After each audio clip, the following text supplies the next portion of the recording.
Hello friends, welcome back to my YouTube channel and welcome to another tumbler tutorial. So a couple videos ago I made a hand-painted pumpkins tumbler, and then I thought when I was making that I wanted to do another hand-painted floral tumbler. Now I've done a couple of those on my channel already, but I feel like I've improved in it just a little bit. We're going to do a little bit of a different kind of vibe today. I had a lot of fun doing this. I'm obsessed with this technique right now and I really just want to do this on like everything I own. So I hope you guys enjoy this video. This is a really super duper simple way to do these tumblers. It's not hard. Don't be intimidated.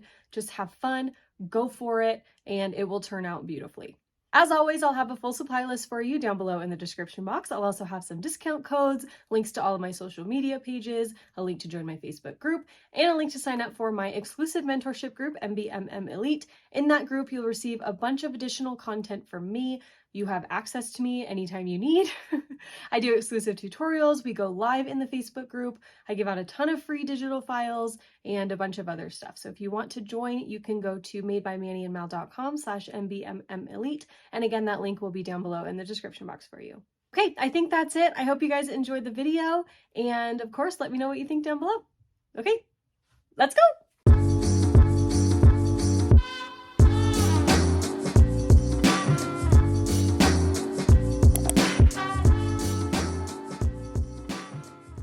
We'll be using a 30-ounce skinny straight tumbler from Craft Haven. This is a sublimation tumbler, so I just sanded it down lightly. And now we can just jump right into our painting. So I had started a little bit and practiced, so that's why this is messy. But anyway, we're going to use pop of color paints today. So I've got Terracotta, Ecru, Creme Brûlée. I did have lamb's wool on my palette here, but I didn't really like the tone of it, so I ended up not using that. But I've got Creme Brûlée and Ecru mixed together also. And then I've got my greens in a separate palette that we're going to use for my leaves. So I've got Pear, Pine Needle, and Jade, as well as Cool White, and then we'll mix them together later on. The brushes I'm using are from Temu, and then I've got one little Wet n Wild brush from the dollar store. You want to use small-ish brushes because you can always make your shapes bigger, but it's harder to use a giant brush and then make your sizes right. So I recommend a small little fluffy brush. And what I'm going to do here is take my paint and I'm going to really saturate my brush with the paint. I want a lot of it on there. I'm going to mix my colors together. And I do that because I want a lot of dimension and I want everything to really coordinate, but I want the tones to be varied. So you'll see I use Terracotta by itself, I use Ecru by itself, I mix them together, and I kind of do that with all the colors. So once I've got my paint on my brush, as you can see, I'm just going to go in on my tumbler and I'm going to start painting some circles in random spots. You can make these as big or as small as you'd like. I'm going to do varying sizes and I'm going to layer some of them over each other so that we can create some floral clusters. Now all you're doing right now is creating circles. These do not need to look flowery. They don't need to look like anything other than just a bunch of different colored circles all over your tumbler. Eventually these will turn into your flowers, so just keep that in mind as you're placing them. And you can see, like I said earlier, I'm kind of overlapping them, creating little like bunches of flowers, but don't put any pressure on yourself at this point to make things look floral. Just create your circles based on how many flowers you want to have on your tumbler. You can fill up as much space as you want. Just have fun with the process and go with the flow.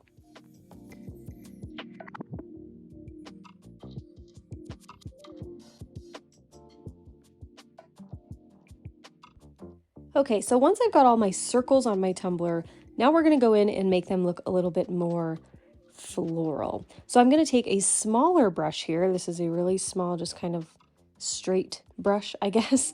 And what I'm going to do is take my paint and you can see I'm just going to go around the outside of my circle and I'm going to create little like arc shapes, kind of like C shapes, U shapes, whatever you want to call them, around the outside of my circle. And I'm going to then just take some different colors, fill in the middle, and make it look really dimensional and kind of like these are different petals in our little rose or hydrangea or whatever kind of flower you want to call this. I really don't even know what kind of flower I create, but it's just the mal flower, I guess. I don't know. Anyway, so you can see what I'm doing here, just kind of making these different little brush strokes or marks within the circle to make it look more like petals and less like a circle. For me, it's easier to do this in 2 different steps, starting with the circle and then going back in and making those petally floral shapes on top and then adding that dimension. If you find that there's an easier way for you to do it, by all means do it. But this is just what kind of makes sense in my head to get me to that final floral shape before we add the outline. So I'm going to continue doing this with all my flowers. I'm going to change up the colors a little bit. I want everything to have some dimension. And remember, when you put epoxy over your paints, it's going to kind of mute the color just a little tiny teensy bit. So if you want to add more dimension when you're painting, that will get a little bit more muted when you add your epoxy over it. So I'm going to go through and do the same exact step to all of my florals. And once we're done with that, we will move on to the next thing.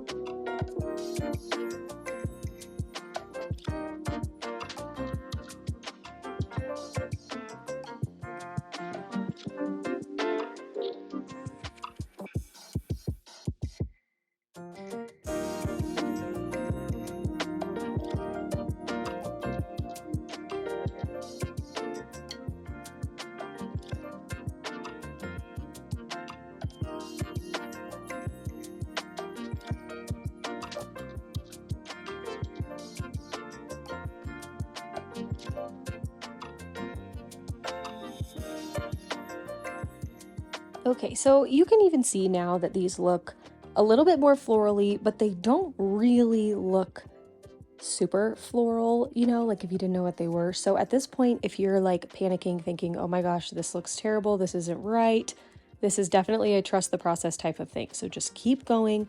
I promise when we add the outlines, everything will come together. So don't panic, just do your little flower shapes and everything will be good. So once we've got our flowers done, we're gonna let this sit and dry for about 20-ish to 30 minutes. And now we're ready to add our leaves. Now the leaves are totally optional. Sometimes I do leaves, sometimes I don't. Just depends on the look you wanna go for. But I really think that with this color palette, the pop in the green leaves just adds like exactly what this needs.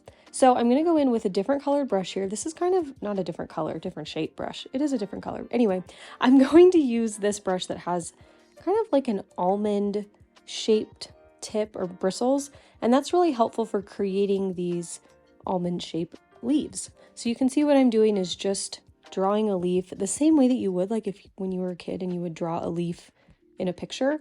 That's what we're doing, except we're using paint and a brush. Now you can add as many leaves as you want. You can put them wherever you want. Sometimes I would do like 2 together like I did here. Sometimes I would just do 1 leaf. It's really up to you. You can do as many as you want, and you can make them as big as you want. Sometimes flowers have these huge, beautiful green leaves on them, and sometimes flowers have tiny little green leaves. So do whatever you think looks best. Really just have fun with this. Don't put pressure on yourself to make things perfect. We all have a different style, and it's all going to come out differently based on how you do it. So no pressure. Remember, this is fun. Okay, so I'm going to go through with my paint, and I mixed all 3 of my greens together, by the way, to create this kind of sagey tone. But I'm just going to go through and create my leaves. And then once we've done that, I'm going to let my cup sit and dry overnight before we add our epoxy layer.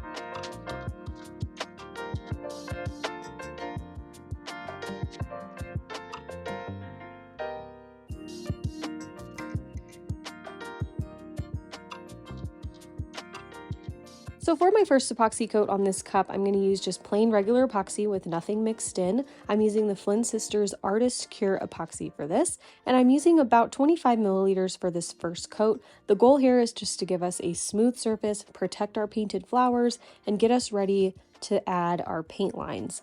And that's where everything comes together, I promise. Before I add my outlines with my paint pen, I am going to sand down the top rim of our tumbler, and then we can go in with our paint pen. So I'm going to use this 1M Posca paint pen. This is a cream color. I got this pen at Michael's. And what I'm going to do is just take the pen. This is a fine tip. I really like the fine tip for this. And I'm going to start on my first flower, and you can see I kind of just scribble for the center. And then I create these little wiggly line shapes coming out from the center and kind of like offsetting from each other. And lately I've been really into doing this kind of double line thing. It just makes it look more petally, I guess, in my head. But there's really no formula to this. There's no pattern. You just want to create your wavy lines or your little squiggles and then build them out from the center, and you'll just stop your flower wherever your paint ends, basically. So you can do this same shape for all your flowers if you want. You can change it up a little bit if you want. What I did is some flowers I did this double squiggly line thing. For others, I did the petals really, really small and then kind of getting larger as I worked my way out. For others, I made them just all really big petals. Really just depends on the style you're going for. You can mix and match, or you can do them all the same. No pressure. Again, just do whatever you think looks the best. And if you mess up, no worries, because this will just come off with rubbing alcohol. So if you mess up a flower, take some rubbing alcohol on a paper towel or coffee filter or something, wipe it off, and try again. You can do that as many times as you want, so don't feel like this is permanent and you have to do everything perfect right away, okay? Again, have fun. So as you can see on this flower, I'm doing the kind of smaller petals in the middle and then making the petals larger as I work my way out. Just making sure that I keep in mind which flowers are technically like in front of other flowers, and we don't want to have the wrong kind of petal in the wrong spot, if that makes sense. So just keep that in mind. But yeah, have fun with this. Turn on some music or a podcast and just draw your flowers. It really gets relaxing after a while.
All right, so now that we've got all of our flowers outlined, this is what the cup looks like. I'm really glad I went with the cream color paint pen. I almost did black. But anyway, I'm gonna let that sit and dry overnight, and then I'm gonna go in and add my next coat of epoxy. I've got about 30 milliliters of, again, the Flynn Sisters Artist Cure epoxy, and I'm gonna add a little bit of special edition Flurries into the epoxy to give this cup an overall subtle sparkle. Now, if you wanted to instead, you can do a glitter base on your tumbler and then do your florals if you don't want the flowers themselves to be glittery, but I thought it would be really pretty just to give this a super soft, subtle, kind of shabby chic boho sparkly type look. So I didn't add any glitter on the base. I'm just adding it in my coat of epoxy now. So I'm going to do that coat, let it cure, and then I'll add one more final coat of just regular plain epoxy over it, and that will be the last coat. So this is the final design. Of course, if you want to, you can add a decal, a name, or anything else you want to, but I really love just the plain old simplicity of these florals. I really hope you guys enjoyed this video. Let me know, of course, what you think down below in the comments. Thank you so much for watching, and I'll see you in the next one. Okay, love you. Bye.